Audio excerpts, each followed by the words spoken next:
শুরুতেই শোনো, আজকের ভিডিওটা স্কিপ করলে তুমি হয়তো আল্লাহর একটা গোপন ইশারা মিস করে ফেলবে। এমন কিছু স্বপ্ন আছে যা আল্লাহ শুধু তার প্রিয় বান্দীদেরই বারবার দেখান। আর যদি তুমি সেই স্বপ্ন দেখে থাকো তাহলে সাবধান, এটা কোনো সাধারণ ব্যাপার না।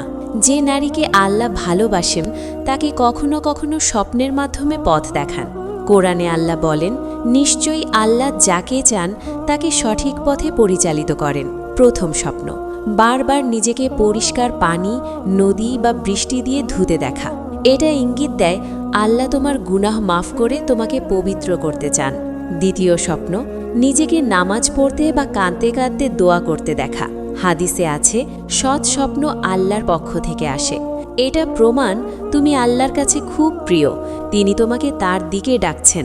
একটু থামো, যদি এই স্বপ্নগুলোর কোনোটা তুমি দেখে থাকো তাহলে এখনই ভিডিওতে একটা লাইক দাও আর কমেন্টে লেখো আলহামদুলিল্লাহ, যাতে তোমার হৃদয় আরও নরম হয়।